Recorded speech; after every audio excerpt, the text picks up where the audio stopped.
now more than a week removed from a severe weather event when hail tore apart corn and soybean fields in parts of the state. UNL Extension held field days this week in Bradshaw, Marquette, and Uehling, aimed at helping producers make management decisions in affected areas. The damage near Uehling came from a storm that hit Norfolk with hail but might have done its worst damage as it moved on. More than 120 farmers gathered in Uehling Tuesday to learn more about assessing the damage, determining insurance options, and moving forward with the same or a new crop. We traveled there to give you a glimpse of the decisions farmers are being forced to make. This area right south and east of Uehling, Nebraska, and we're in the northeast corner of Dodge County, was probably the most severe area impacted. In terms of the trees, the leaves are gone, and in terms of crop damage is probably some of the most that farmers have seen in this area in their lifetime. If the calendar didn't say otherwise, you'd think this was an early spring landscape. Replanting here has begun or has already been finished in some fields.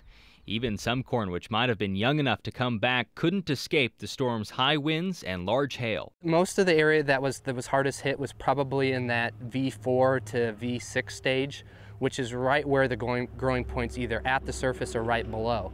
And so we had two things happen. With the velocity of the hail plus the wind, we had dents, in the ground. So even though it may have been at V5, we're still getting some damage to the growing point, and then we're also getting some rot right above the growing point on some plants that were further behind. As we showed you last week, the initial recommendation after hail is to wait at least a few days to see how plants recover. But each day that passes takes with it potential yield. We're at a very critical stage now, the end of the corn planting season, or the planting period. A lot of decisions have to be made in the next 2 or 3 days, and there's a lot of money on the table. Last week's storms injured both corn and soybean fields. In some cases, hail cut soybeans at ground level, eliminating any chance for regrowth. UNL Extension educator Nathan Mueller says this cornfield was estimated to have between 5,000 to 11,000 viable plants per acre, well short of the normal dryland planting rate around 28,000 plants per acre. And the ability for these crops to close their leaves in reduced stands now brings another problem for farmers. The main thing is going to be long season weed control. With this type of stand we have behind us, it's just going to be problematic even from that standpoint. Yeah, that's one of the things we're concerned about. Water hemp and Palmer amaranth and morning glories, they tend to be very late emergers, and the hail has reduced the canopy out there. So if folks have a very reduced canopy, thinking about additional residual herbicide to try to pick up late emerging water hemp might be of benefit to them. Because of previous applications, growers might be forced into what they do next. UNL Extension weed science educator Lowell Sandell says an atrazine application would technically require farmers to come back with corn or grain sorghum during a replant. Producers here might be able to get some assistance with the help of crop insurance if they carry it.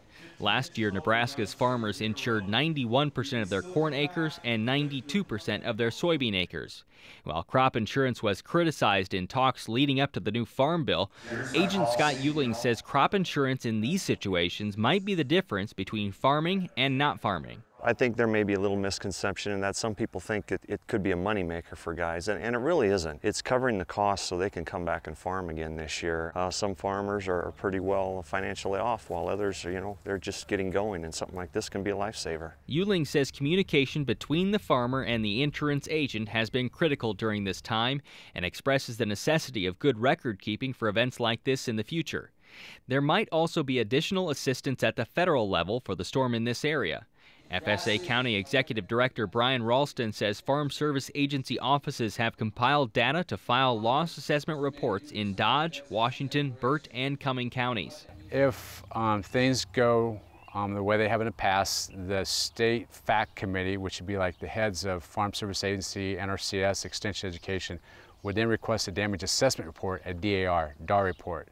Then we would compile data for that, and if things go forth there, then we possibly have declarations set up by the people in Washington, D.C. For the time being, farmers in this and other hail-affected regions of Nebraska have had to make the decision of replanting or letting the crop grow. The choice is especially difficult when the majority of the growing season is still ahead. That's tough. It's all you can do is draw a line in the sand and use this as a starting point with the information that you have today, all the way from crop prices to potential yield in a field like this, and what is my potential indemnity payment given a normal year. Hard decision to make, and what makes even more pressure is the amount of money involved. We'll continue to update you on storm damage and possible problems during the growing season on future episodes of Market Journal.